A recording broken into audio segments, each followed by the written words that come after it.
Hi, this is Ginny. Welcome to our live webinar. I'm so excited that we have over 200 people signed up. Thank you so much for wanting to spend your time with us.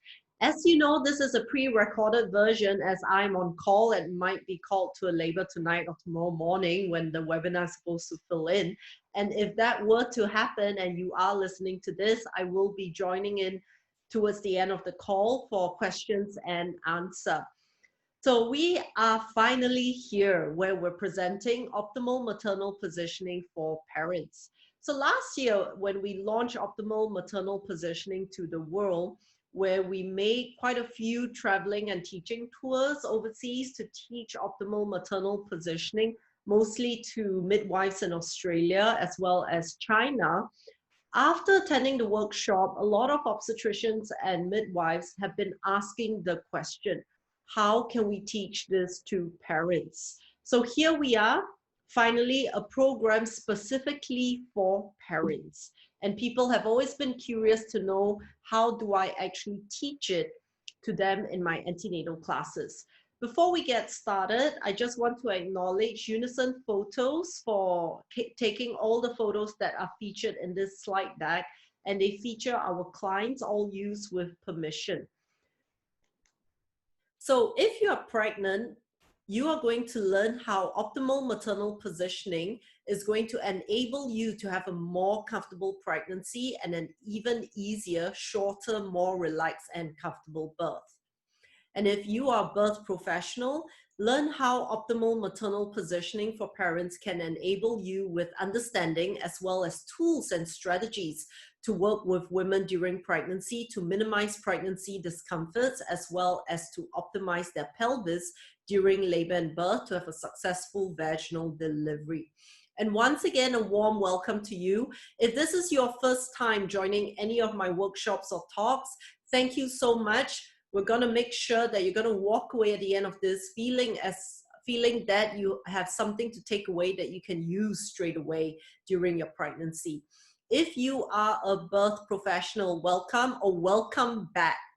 It's great to see you again and happy to share with you how I actually work with parents when teaching these tools and skills. So at the end of this webinar, we have a little gift for you that we're gonna let you know and disclose at the end of today's webinar, just as a little thank you for choosing to spend your time with us. So let me start with a little bit about myself and how I got into birth work. I was actually a breech baby and born through a cesarean. So one of the jokes I like to say, and maybe it's not a joke and there's some truth in it, is that I'm probably called to being a birth professional to finish the unfinished business of being born, because I never had the chance to be birthed vaginally. But what really took me to my journey to start working with women was my own journey into becoming an unwed mom about 20 years ago. And in trying to find my voice into this world, I found that one of the ways to express my voice was through childbirth. And over the 17 years of my career, I've attended over 1,200 births, mostly as a doula, and more recently as a midwife, and mostly in Singapore, even though I've also attended births in the US as well as China. Over the years, I started out as the first local doula in Singapore, and it was still very unknown at that time. So there was a lot of learning to do, and I didn't have a mentor to actually learn from. So a lot of it was through observing doctors. We don't have midwifery care in Singapore, so I work predominantly with obstetricians, and then only when I was in America doing my apprentice midwifery. Then I got the wonderful opportunity to experience traditional midwifery and work alongside with midwives. So over the years of attending births and supporting women, a lot of what I've learned was through observation, reading, and whatever that, I read online and whatever that I can learn. And it came to the point where I was relatively successful, depending on how you define success. But to me, success is helping women have a good birth experience regardless of the outcome. And even though that's my philosophy, nevertheless, I attracted a lot of women who wanted a specific kind of birth, and mostly a drug-free birth, if not a water birth. And Of course, the more births you attend, the more challenges you get, because as the volume increases, you see more and more variety. And all was well and good with births that go well. But the nagging question that I had was, what about the births that don't go well? The difficult labors, the challenging labors, the babies that are persistently posterior, and the mother's having a long, long labor. The longest labor I've ever supported together with my team was a 50-hour labor, and it took 3 groups, 3 rotations of shifts to actually enable this mother to finally have a vaginal birth very successfully. So through my years of experience working with women, it was only about 5-6 years ago that I stumbled upon more learnings that put me on a journey to create optimal maternal positioning. And just to show you how far we've gone, I've also decided to share some statistics with you. The statistics that I'm going to share comes from 2 groups within my practice in Singapore. So we teach antenatal classes here. We also provide doula services, as well as opening up my home for people to come and give birth. So I have my own home facility. When people attend antenatal classes, it's a little bit more tricky for me to track because of confidentiality. Clients may or may not want to disclose their birth experience, but for people who engage doula services or birth at my facility, it is a lot easier to track.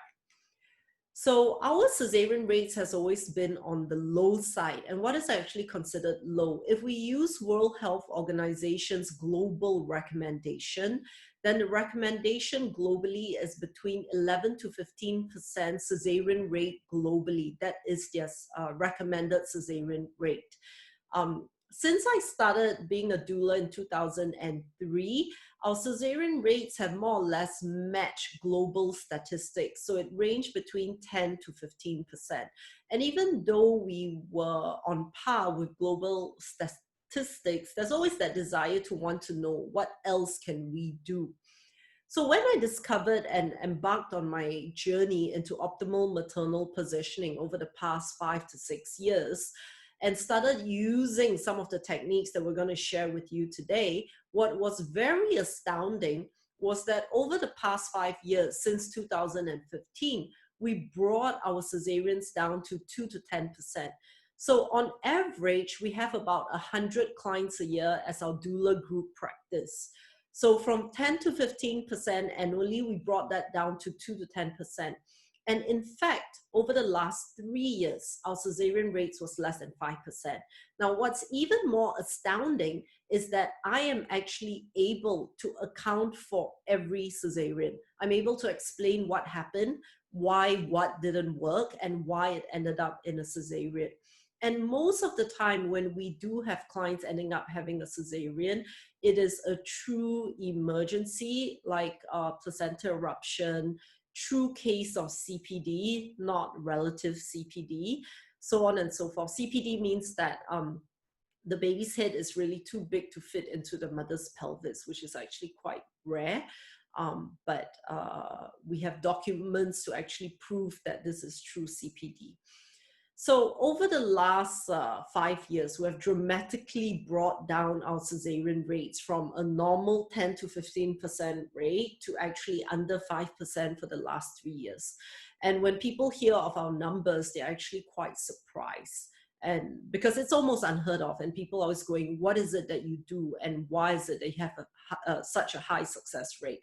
The other thing that we're very proud of is that when it comes to high-risk pregnancies, be it twins, breech, or vaginal birth after a cesarean or 2 cesareans, some of them we have 100% vaginal delivery rate, and some of them we have a 96 to 100% vaginal delivery rate. So people with high-risk pregnancies who come to us usually are very successful in having a vaginal birth. People who choose to birth at my facility, which we call the birth sanctuary, the makeup would be about 44% primibs, which is first-time mothers, and 56% multip, second-time or more mothers. which again, for some facilities, you'll find that there'll be more second-time or more mothers compared to first-time mothers. We only take low-risk pregnancies, but still, it is very encouraging to know that first-time mothers have the courage and would want to consider this option. Our transfer rate for first-time mothers would be about 29%. Globally, depending on which study or research you look into, transfer rates for first-time mothers can range anything from 25 to 35%. So we're somewhere within the mean. For second-time or more mothers, transfer rates would be anything from 10 to 13%. We have a 0% transfer rate for second-time or more mothers. So regardless whether they are first-time or second-time mother, our average transfer rate is 13%, which is still a very low number. And again, out of that 13%, we have a less than 2% cesarean rate. Again, something that we are very proud of, to be able to help women successfully have a vaginal birth, whether they choose to do it with drugs or without drugs.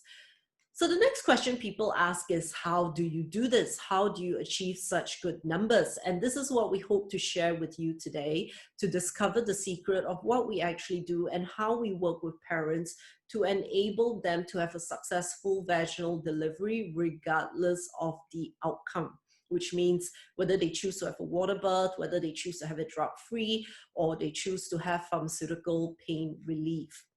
So you are also going to learn how you can use OMP, Optimal Maternal Positioning, during pregnancy to turn a breech or posterior baby into position. And you can learn how to use OMP during labor to optimize the pelvis and facilitate labor progress. So what actually is optimal maternal positioning? It is bringing alignment and mobility within the mother's pelvis, enables the baby's cardinal movements to facilitate labor progress. What does that mean? That's quite a handful. So first, we're going to talk about alignment within the pelvis. Then we're going to talk about mobility within the pelvis. And we're going to talk about what needs to happen in order for a baby and a mother to have a successful vaginal delivery. Having a baby go through the pelvis is like putting a key through the keyhole. And over the past half a decade or so, the term optimal fetal positioning has become very popular. So even though optimal fetal positioning, OFP, states that the ideal position of baby would be dependent on the type of pelvis a mother has, unfortunately, the message that went out to the world is that left occiput anterior is the best position for baby. What am I talking about? When you talk to pregnant moms and you ask a pregnant mom, where is your baby? Most pregnant mothers will either say something like, my baby's still head up, or my baby's head down. So let's assume that the baby's head down and you ask your baby you ask the mother, where exactly is your baby? Most mothers would say, I don't know, I feel a bit of kicks here, a bit of kicks here. So when we talk about fetal positioning, we're asking for the GPS coordinates of this baby. So if you imagine that you have a clock in front of the mother, and in front over here will be 12 o'clock, 6 o'clock, 3 o'clock, 9 o'clock. When the baby is at 10:30, the back of the baby's head at 10:30 of the mother's clock, this is left occiput anterior. And research shows that when babies start labor in left occiput anterior, they have the most, they really have an easier time coming out, as opposed to babies coming out in another direction. So because a lot of studies support this, the message that went out to the world with optimal fetal positioning is that LOA is the best position for baby. So as it took the world by storm, the message that went out was that you should do what you can during pregnancy to get your baby in LOA. And the problem with that is when the babies are not in LOA, mothers start to worry. What am I not doing enough? Why is my baby not in LOA? How can I have a smooth birth if my baby is not in LOA? Ironically, research shows that 50 to 60% of babies start labor in LOT, left occiput transverse. If we think of the clock, the back of the baby's head is facing at 9 o'clock. So if 50 to 60% of babies starts labor in LOT, this means that left occiput transverse is actually the normal start position for baby. If this is the normal start position for baby, why is there an overemphasis on asking mothers to get the babies in left occiput anterior towards the end of the third trimester? On top of that, the ideal position LOA is only suitable for 50% of the women in the world with a certain type of pelvis. The other 50% of the population would have other types of pelvis which might favor a baby entering the pelvis in a certain way. So these are things, having a baby go through the pelvis is like putting a key through the keyhole. You may have the right key, but if you come home drunk in the middle of the night and it's dark and you're jamming the key in the wrong way, no matter what you do, this door is not going to open. So instead of focusing on which position this key is going to be, with optimal maternal positioning, we focus on the keyhole, which is the pelvis. And the idea then is no matter what position this baby wants to be in, what can we do within the keyhole to create space for this baby to go through? So when we look at the pelvis, this is what 50% of women would have.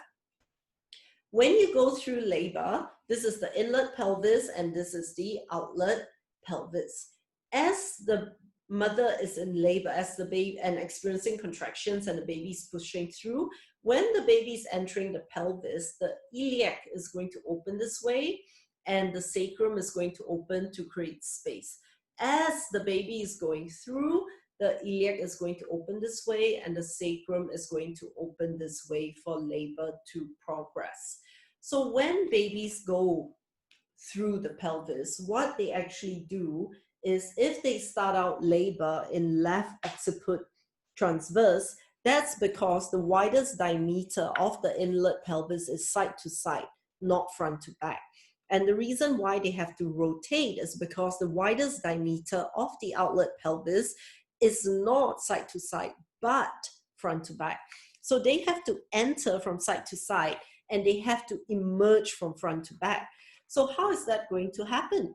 One of the reasons why most babies start labor in LOT, left occiput transverse, is because they're still high and floating before labor starts. So the space available for this baby is actually front to back. Unless the head has really dropped in, then the baby will adopt left occiput anterior to make that 45-degree turn and drop deeper into the pelvis. And it's very normal for babies to still be floating before labor actually starts, and only when they're experiencing contractions to push the baby into LOA. So assuming that you have a baby that's going to start labor in LOT, what's going to happen is when the mother experiences contractions, the left parietal bone will rub against her sacral pometary, which is the bone that connects the sacrum to the spine. This is the first landmark that the baby hits, and this landmark signals this baby to chin tuck so that the smallest diameter of the baby's head is presenting at the widest diameter of the pelvis. As the baby chin tucks, as the contraction goes, the baby's head is going to go asynclitic on one side, asynclitic on the other side to make the turn from left occiput transverse to left occiput anterior. As the baby experiences more contractions, because of the changing diameter of the pelvis, this baby is going to rotate from left occiput anterior into occiput anterior. The second landmark that the baby is going to meet is the pelvic floor. Is the resistance of the pelvic floor that will facilitate this baby. So as this baby goes through and as the head is being born, the head is going to come out from front to back because the widest diameter of the outlet pelvis is front to back. However, the shoulders needs to come out. So now this baby has to rotate its shoulders in order to come out from the widest diameter, and the anterior shoulder will come out first, followed by the posterior shoulder.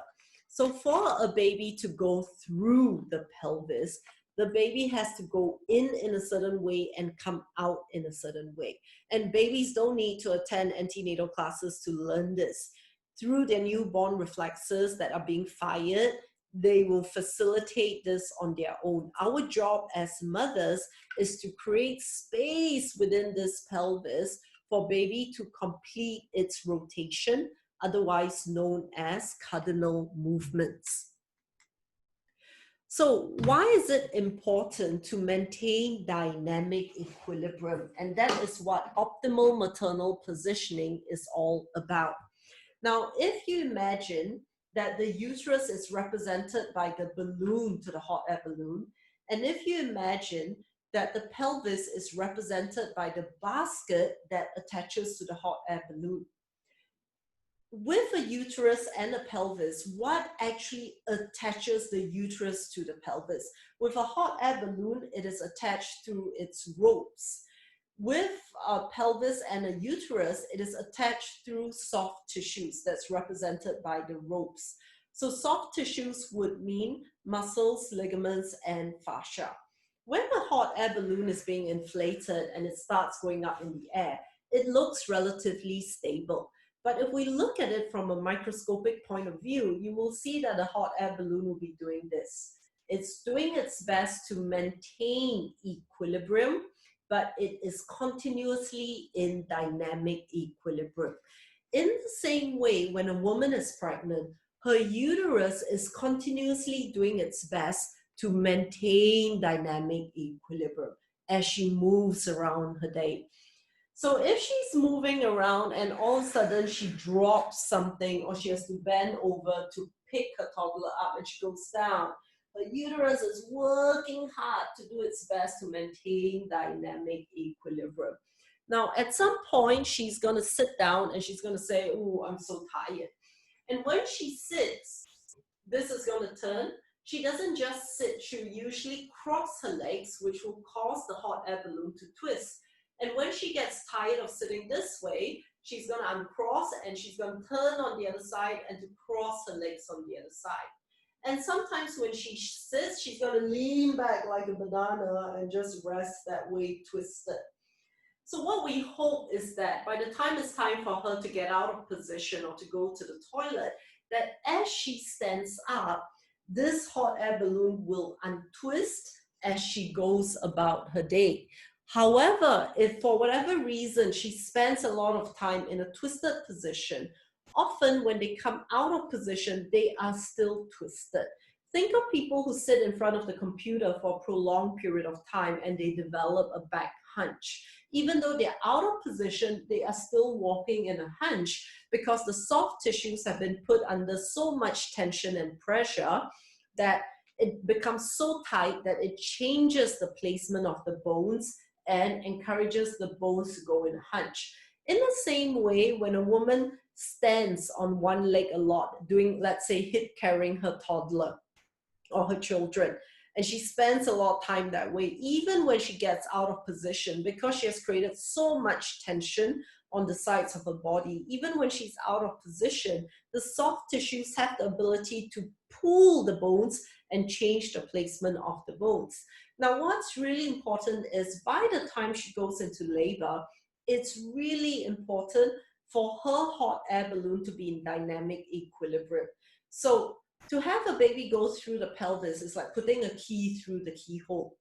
You may have the right key, but if the keyhole is twisted and damaged in one way or another, no matter what you do, you're going to be challenged in trying to get the key through to open the door, or you may not even succeed. In the same way, the baby's job is to go into the pelvis, rotate, and complete its cardinal movements. If the passageway for the baby, which is the pelvis, is twisted, this baby is going to have a hard time, and labor might be prolonged because of that. So some women will still have a vaginal delivery. However, it may be a challenging time to be able to get to the end. And those who don't make it to the end would end up having a cesarean. So one of the reasons why we have such a high success rate with the women that we are privileged to work with is because we teach them the optimal maternal positioning concepts during pregnancy. And we get them to practice these exercises every day or every other day until it becomes a part of who they are, to optimize their chances of ensuring that their hot air balloon is in dynamic equilibrium by the time labor starts. And sometimes it does get twisted during labor. Then we use tools and techniques to untwist the hot air balloon to ensure that we're able to facilitate labor progress. So how do we actually do that during pregnancy? First thing we focus on is teaching them the OMP pelvic alignment protocols. The pelvic alignment protocols are 6 exercises that we teach, and these are passive exercises for the mother. If it's passive exercises for the mother, it means someone has to be active. So these are exercises where the mother will not be able to do alone. She will need someone to help her, ideally her birth partner or friend or sibling. So the idea of the pelvic alignment protocols, they're passive exercises and they're myofascial releases. So they're meant to work with the soft tissues, and the aim of the pelvic alignment protocols is to get the hot air balloon to untwist to achieve dynamic equilibrium. In an ideal situation, we encourage mothers to do this every day or every other day. Now, going through labor is like training for a marathon. Fortunately, for labor, you don't have to run. However, it is very helpful to create a pregnancy routine, which is like clocking your hours towards your labor-thon, not your marathon. So your pregnancy routine or your daily pregnancy routine should be anything as short as 15 minutes at least. And most women report that by the time they're in their 3rd trimester, their pregnancy routine would take anything from half an hour to an hour and a half. So some of our clients would do it in such a way where on weekdays, if they're working, they have a shorter practice, like a short run. So it's half an hour thereabouts. And then on weekends, when they have a bit more time, then they do a long run. Then they do their hour and a half pregnancy routine. So part of the pregnancy routine is to ensure that mothers do these exercises every single day. So think of it like a stretch, right? At the end of the day, you're so tired and you do a little stretch, and it usually helps you to sleep better or loosen certain muscles or soft tissues that can be helpful. So in an ideal situation, you do it at least once a day. Of course, if your partner is supportive and you have more time, then doing more of it is always a good thing. Women often report that they sleep much better after they've done the pelvic alignment protocols. During pregnancy, what's also important is how mothers choose to move through the day. So you can be very diligent in doing optimal maternal positioning pelvic alignment protocols. However, if a mother spends most of the day in what we call banana means you sit down, you lean back, and then you tilt and slouch your pelvis. As you get into your 3rd trimester, if you spend a lot of time in this position, what happens is the baby's head and the baby's spine is the heaviest part of the body. So when a mother is in a banana position where her pelvis is tilted, it encourages the baby to go in a posterior position. Posterior is where the baby's spine is rubbing against the mother's spine. This causes a lot of back aches during labor, and usually women expecting a baby in the posterior position would go past her due date. It's not uncommon for them to only go into labor between 41 to 42 weeks. On top of that, depending on the type of pelvis that she has, most babies do not favor an occiput posterior position to start labor in. So research shows that only about 10% of babies are born in direct OP, occiput posterior. Most babies will make the turn from OP into LOT, into LOA before they actually have a vaginal birth. And what this does is that the mother will experience a much longer labor. it's not uncommon for posterior labors to have a long early labor of 3 to 5 nights before labor actually starts. And when labor actually starts, they experience a lot of back pain. So how you choose to move through the day has a lot of impact on where your baby is going to be. So in the program, we're actually going to teach you what you can do, very simple tools and tricks, right? So for example, when you're sitting, it's not that you cannot lean back, you can, but it's very important to be sitting on your sit bones. So it is as if your sit bones are glued to the seat, and you can pivot forward and you can pivot backwards. What you want to avoid is slouching and tilting your sit bones to the point where you go into what we call a banana. So when you're sitting, always ensure that you can sit, you can feel your sit bones, and that you do not shift your pelvis. You only pivot your upper body to your comfort. And you're going to learn how you're going to get in and out of the bed, in and out of the car and everything, to promote having your hot air balloon in dynamic equilibrium. The other things that is going to be helpful is learning fetal positioning. So often when you see your midwives or if you see an obstetrician, it is the healthcare providers who will actually tell you what position your baby is in, leaving mothers very clueless as to what their baby is doing and where their baby actually is. So one of the things that we do is to teach mothers to learn how to feel where their babies is, identify the kicks that represents the legs, identify the smaller movements which represent the hands, learn how to feel the bum of the baby, the back of the baby, so they feel more in tune and aligned with where their baby is. And this body awareness is very good for prenatal bonding, as well as it gives the mothers confidence in knowing what they're doing is actually attributing to the baby being in a better position. The other thing that's also very important to recognize is recognizing pregnancy discomforts. So when we're pregnant, we're often told, look, you're carrying the weight of 1 extra or more, depending on how many you are pregnant with. And because you're carrying an extra weight, it is very normal to experience pain. Some of the pain that women would experience that's classified as normal would be shooting pains down the thighs, or even groin cramping and pain. That's usually when the uterus is tipped forwards. When the uterus is tipped backwards, she usually experiences back pain. And if her baby is lying, you know, in an in diagonally in her belly, then she get rib cage pain and hip pain. The thing about pain is a signal to our bodies to tell us that something is not right and to pay attention to what is not right. So it's very important to understand that when we are going through the pregnancy, it is important to pay attention to pain. So one of the things that's very common in my society here, so it's very common for women to be working through the pregnancy and usually only taking leave when they reach full term.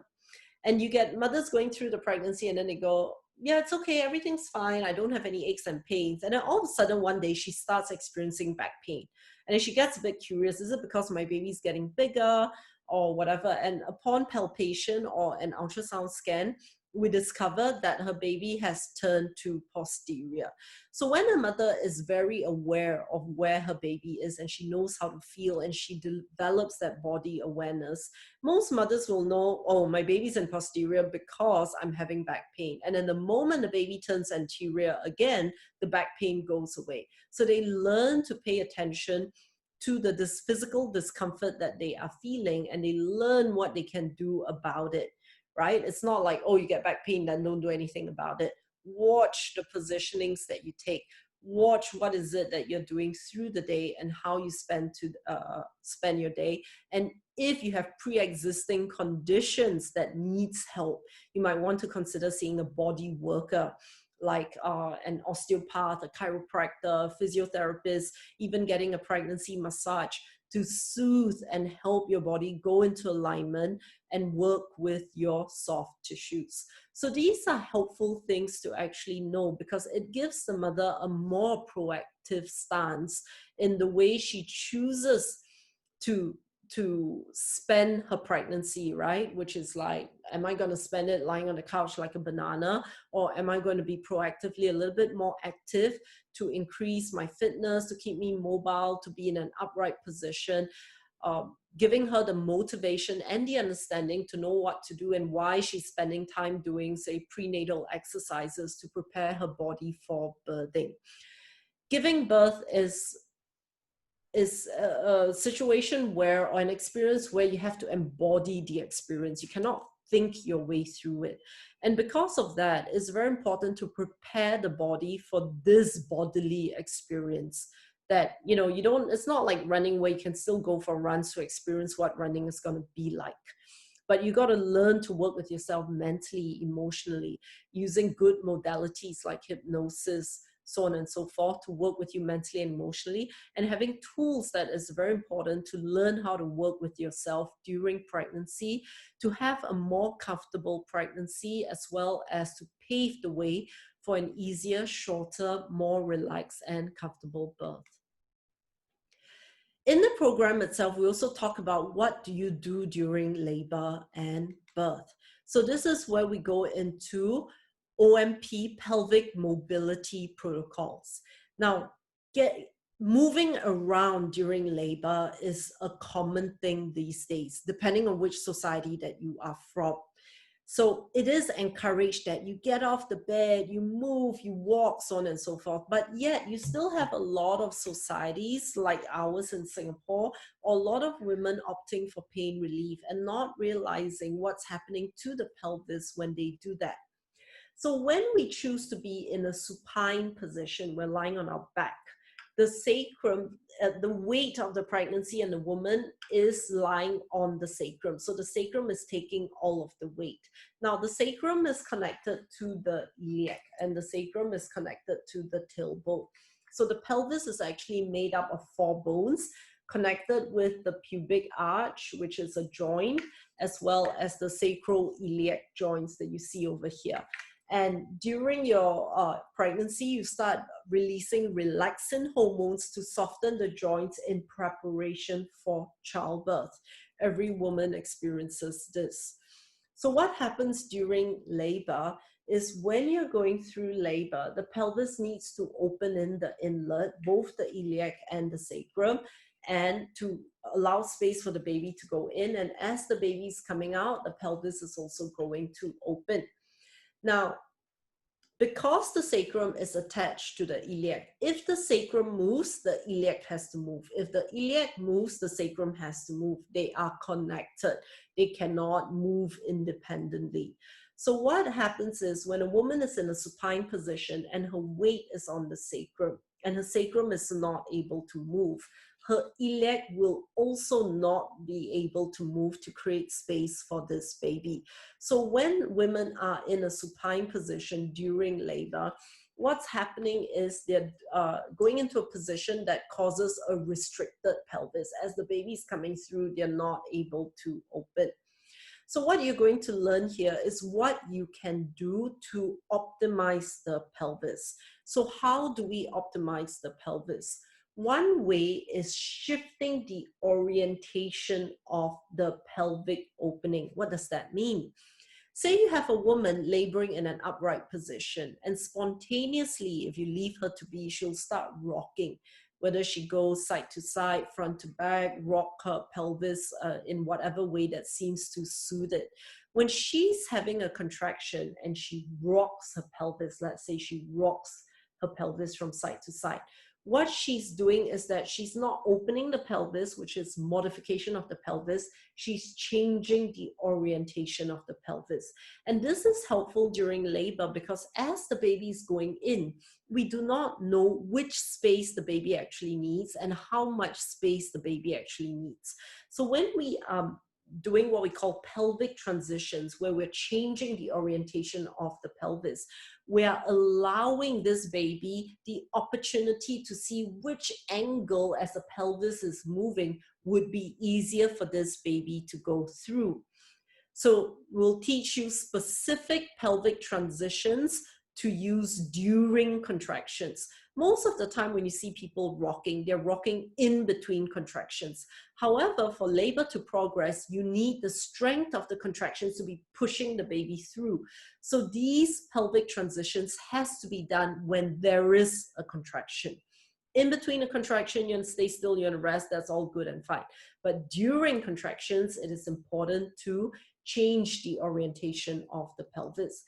On top of that, changing of the orientation can be helpful, but sometimes it is not enough. Sometimes we need to modify the opening of the pelvis to create more space. So this is where we go into specific positions that can be helpful in creating space in certain parts of the pelvis to optimize the pelvis. So when we keep changing the orientation of the pelvis or modifying the opening of the pelvis during contractions when a woman is going through labor and birth, we're really optimizing the situation for the mother and baby. And what we're doing is we're creating opportunities by changing the orientation or modifying the pelvis. We're creating opportunities for this baby to go through. The faster this baby completes his cardinal movements, the faster your labor is going to be. And learning how to work with your body during labor is going to be a sure winner in helping you have an easier, shorter, more relaxed and comfortable birth. So one very simple tip that I'm going to explain to you that's going to give you an aha moment. When women are doing squats during labor and birth, and squats would be a position where her hips are lower than her knees. Any position that causes the hips to be lower than the knees will open the outlet pelvis and it creates space for the baby to come out. This is great if the head is already there and all the head has to do is to come out. But within the pelvis, because of the limited space, we're working with the law of opposites. If outlet pelvis is open, inlet pelvis is closed. If inlet pelvis is open, outlet pelvis is closed. So whenever a mother is in a position where her hips are lower than her knees, what she's doing is she's opening the outlet pelvis, which means that she is closing the inlet pelvis. This is great and wonderful if the head is already low and we're trying to get the baby out. However, if the head is still high and she's in a position where her hips are lower than her knees, then what she is essentially doing is working against the body by closing the space that the baby needs to come through. So when you have mothers laboring on all fours, at some point, like with this picture, the mother will do a semi-squat where her hips are lower than her knees as a resting position. And because it's a resting position, when the contraction comes, she may not necessarily move. So whilst it gives her the opportunity to rest, unfortunately, what this position does is that it reduces the space available for this baby to come through. So when you are working as a birth professional and you see that happening, you can encourage the mother to go into a proper all fours position, where from hip, knees to ankle would be a right angle to create neutral space for this baby to come through, rather than have a mother in a position where her hips are lower than her knees, which is actually closing the inlet pelvis and closing the space necessary for this baby to come through. So through the program, helpful tips and tricks like that is helpful whether you are a mother going through labor, you are a birth partner supporting a mother going through labor, or you are a birth professional. You learn all these little tips and tricks that will be helpful in helping a mother optimize her pelvis during labor. Now, if labor is not going as planned, we go into what we call the OMP reversing protocol. What does that mean? Now, let's assume you are driving. And when you are driving, you hit a roadblock, right? So when you're driving and you hit a roadblock, what do? Most of you would reverse and then you go and find another route. Unfortunately for babies, they either go straight through and have a vaginal birth, or they reverse and they have a C-section. There is no other route. So they cannot find something else. So when we hit a roadblock during pregnancy or during labor, the first thing we want to do is we want to reverse. We want to take the pressure off the pelvis and create space. And because we cannot find another route, we need to clear the roadblock. So we clear the roadblock with what we call pelvic alignment protocols. We get a hot air balloon from a twisted or misaligned position into dynamic equilibrium. And then once we have done that, then we use maternal movements, whether we do rocking pelvic transitions or we do movements that allows the modification of the pelvic opening, and we move forward towards a vaginal birth. So the concept of OMP reversing protocols is always reverse, get the pressure off the pelvis, align, get the hot air balloon from a twisted or misaligned position into dynamic equilibrium. Only when we have done that, then we mobilize the pelvis by using maternal positions and movements to create space within the pelvis for this baby to complete its cardinal movements. So when we reverse, this is an example of one of the pelvic alignment protocols where we are disengaging the baby from an anti-gravity position to get the pressure of the baby's head off the pelvis. This can be used in pregnancy if we are trying to get a posterior baby to turn anterior or a breech baby to turn head down. Then we go into alignment where we use some of the alignment techniques to get the hot air balloon to go into dynamic equilibrium. And then we go into mobilization where we use maternal positions to create space within the pelvis. What positions we use would be dependent on what we are trying to achieve. So when you signed up for the OMP for Parents, it's a 4-hour online program, self-paced at your own pace. It consists of 39 videos and it comes with a downloadable workbook for parents. And when you sign up for this, you get 12 months access, where it's $199 for online access only. However, if you would like online access together with a private session with an OMP educator, this is priced at $299. And this gift just for you at the end of the webinar is a $20 discount. So when you make your purchase, remember to put in your discount code. And after you have purchased this, you stand to win a free one-on-one session with me worth $210. And you can find all this on optimalmaternalpositioning.com website, where you can make your purchase today. So now it's time for question and answer. I hope you found this session helpful for you and something that you can already take away to start working on during pregnancy, and certain tips and tricks that you can use during labor and birth. Any questions that you would like to ask?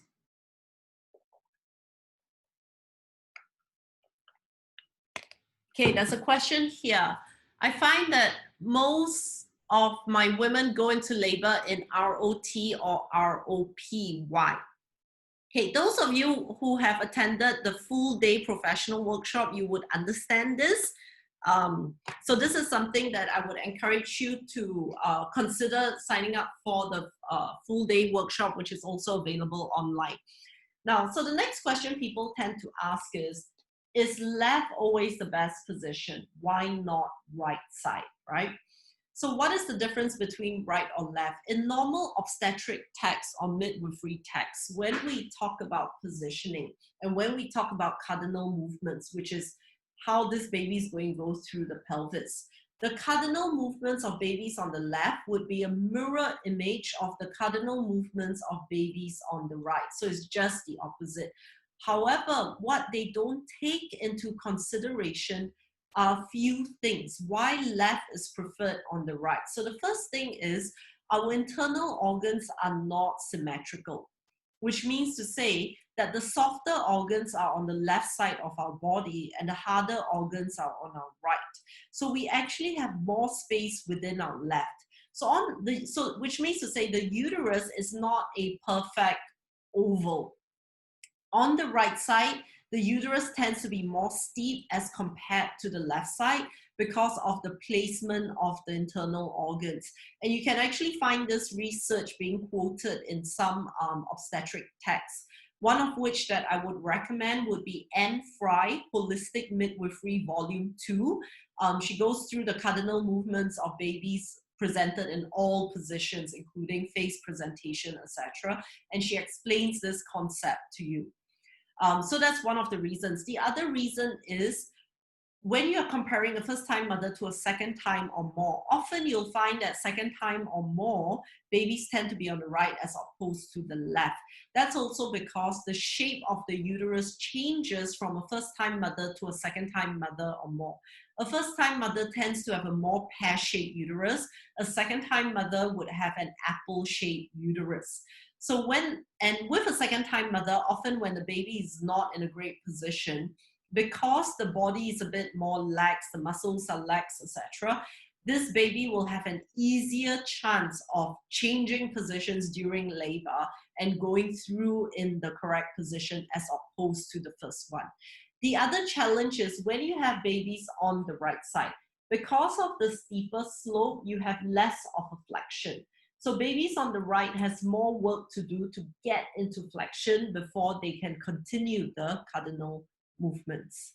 I hope that answers your question. Okay. Next question. Is a long labor a sign that baby is in an asynclitic position? Not necessarily.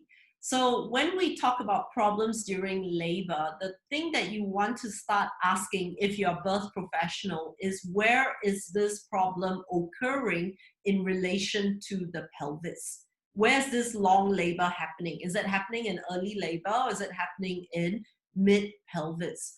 So when it is in early labor, then it's a signal that this baby is trying to find their way in. The key is trying to find a way into the keyhole.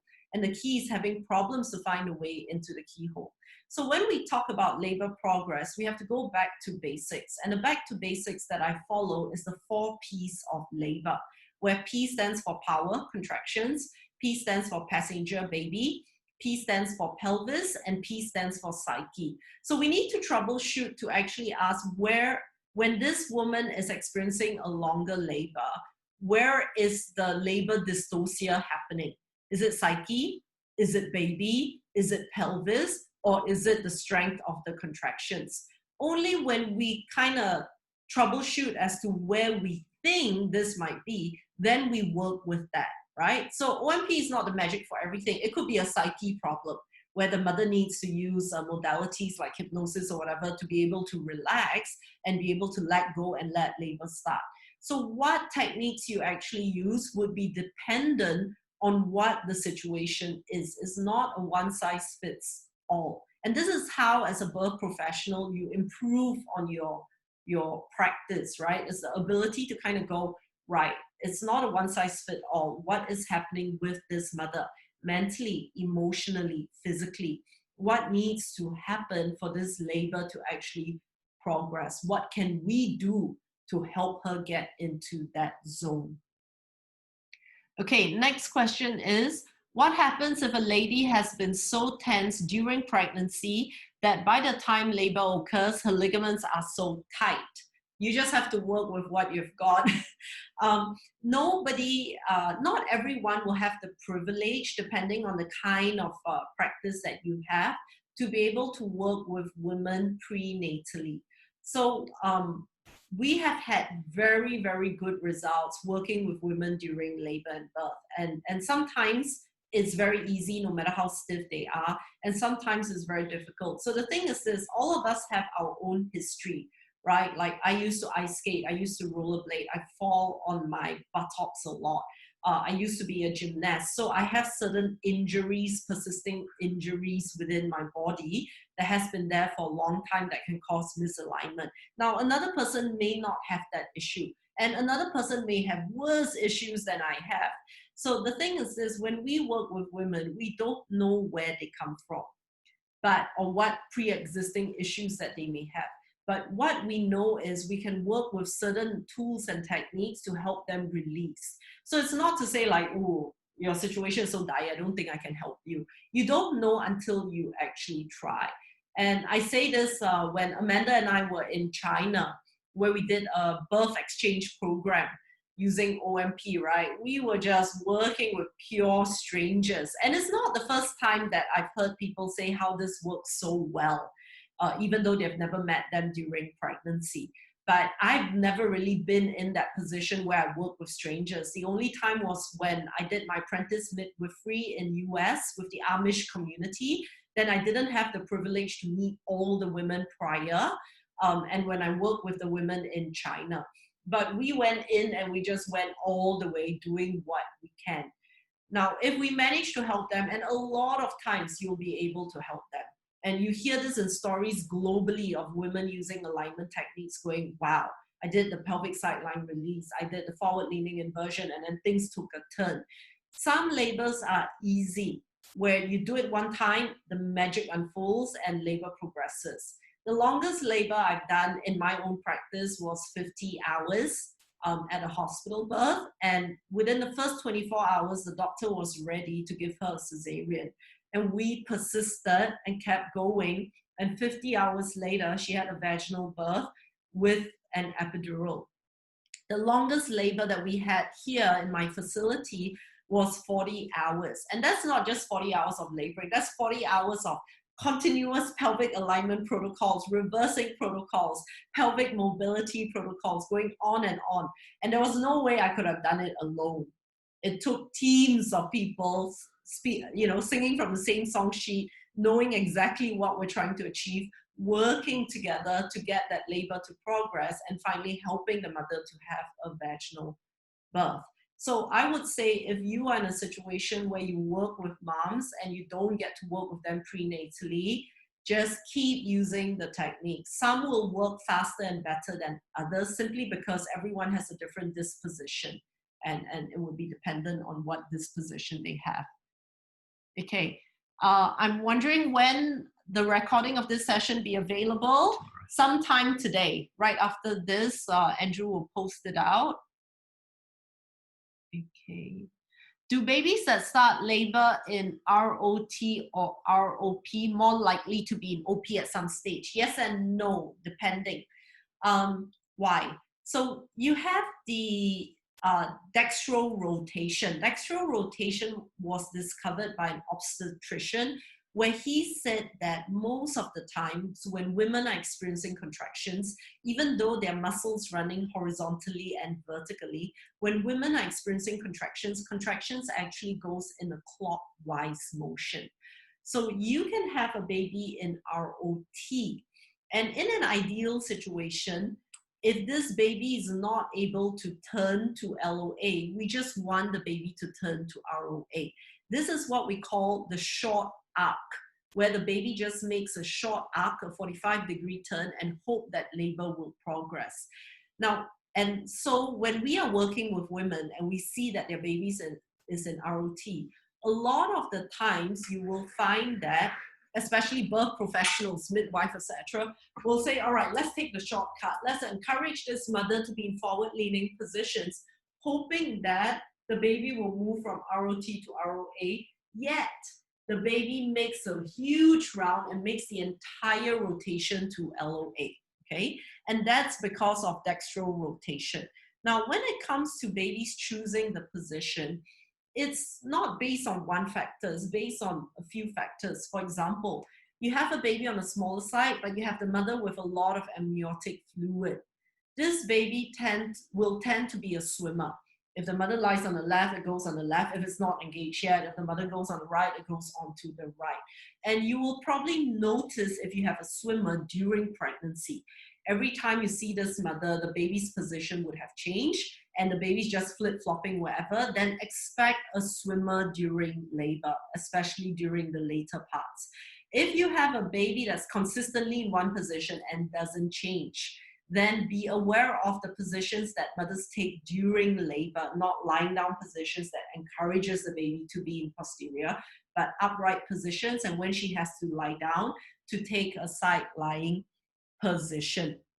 So there are a few factors that would contribute to that. Now, research shows that 10% or less of babies get born in direct OP.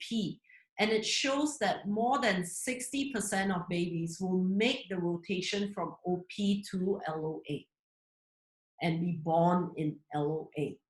And this is where, you know, when you're working with women in labor, right, you're convinced that this baby was an OP, and then when they were born, they come out in OA, and then you go, I'm sure it was an OP baby. That's because most babies actually make the turn.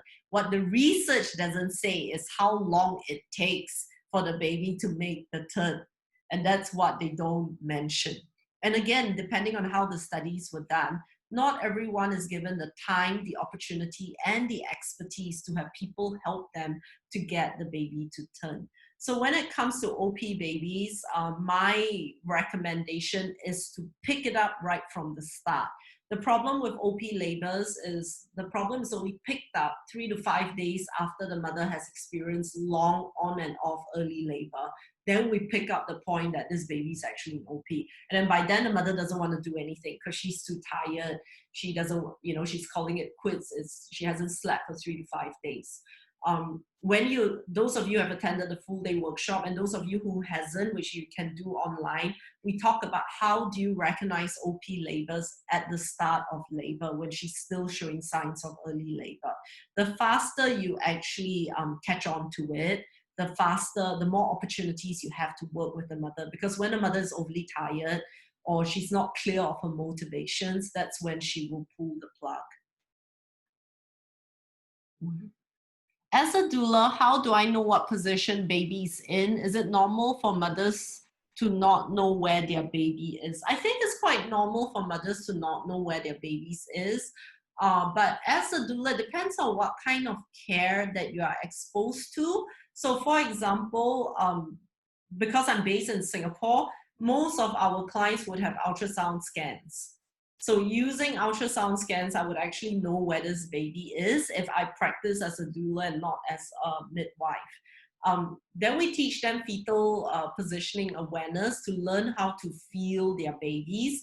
And then we go into like, okay, feel your baby before you go for your appointment with your midwife or obstetrician, and then feel if what you're feeling is correct, and then get them to show you.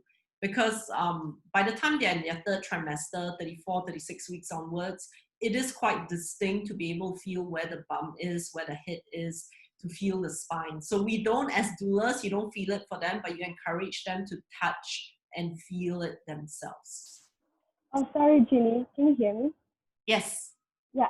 I meant when the mother is in labor, how do we know what position the baby is in? Sorry, I forgot to put the word labor in. You don't, right? So unless she has, most of the time they won't tolerate being palpated by doctors, but they'll still feel the kicks.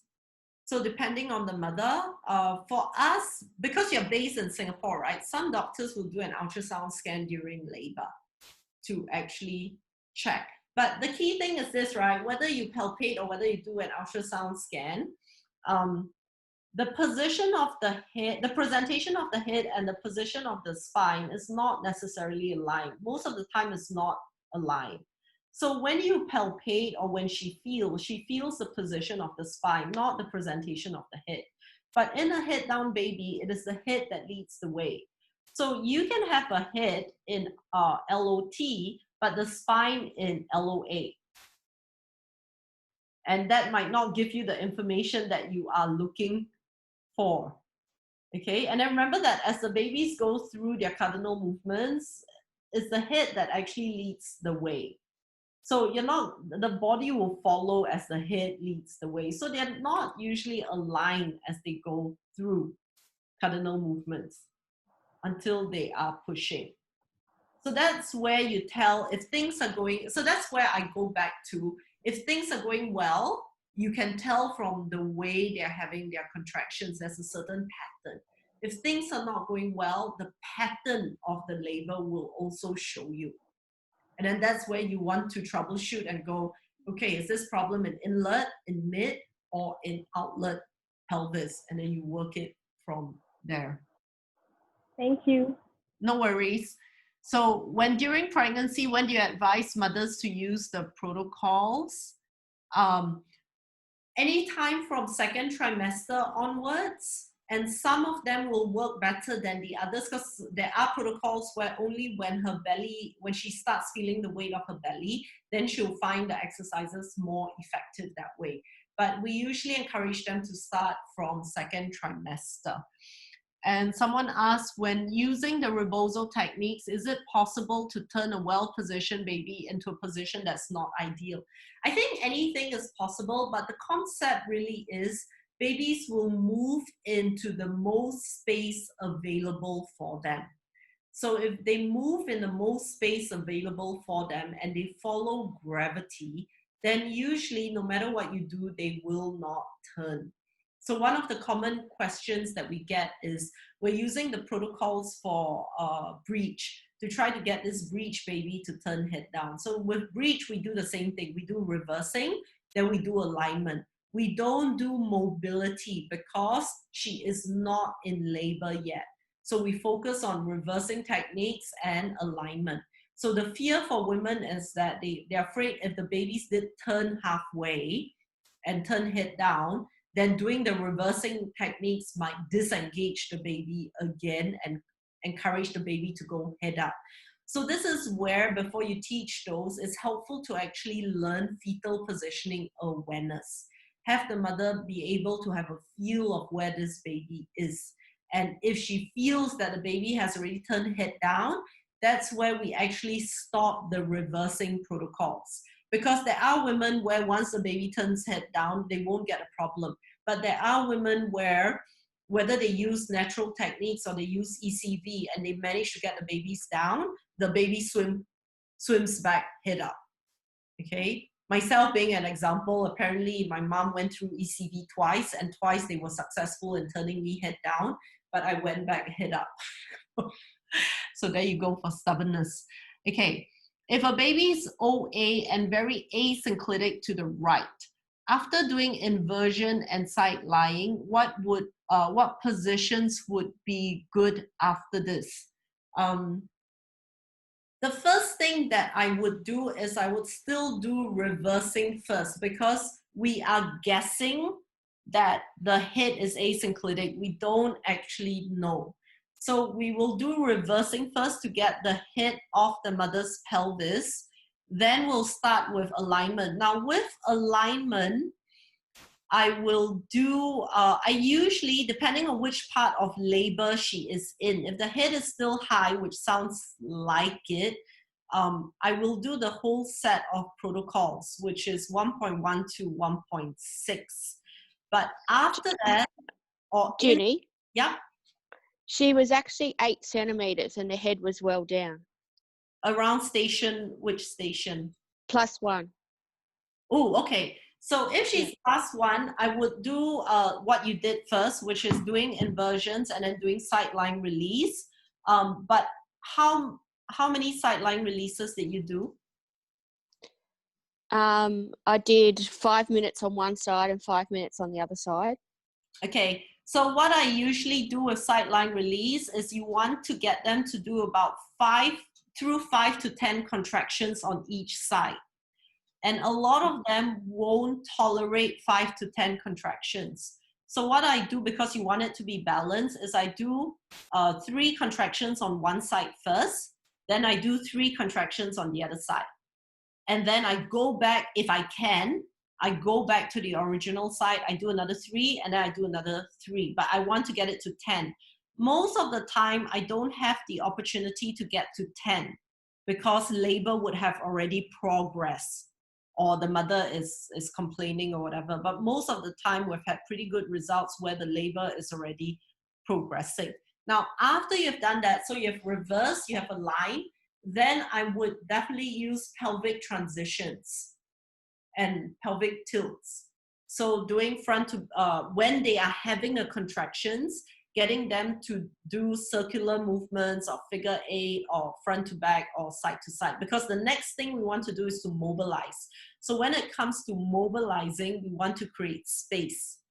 So then when you've done your alignment, you can't be doing alignment all the time and hope that the alignment would take care of it, because sometimes it works, sometimes it doesn't. Then that's where you go to mobilizing and creating space within the pelvis. And if the head is already +1, that's a really nice way of using, whether you use pelvic tilts or pelvic transitions, or doing asymmetrical positions that will get the pelvis to be in asymmetry. Because that way it will open and close on one side each. And then I would experiment with that. But it will be hard for the mother, but that should be helpful. Does that answer your question?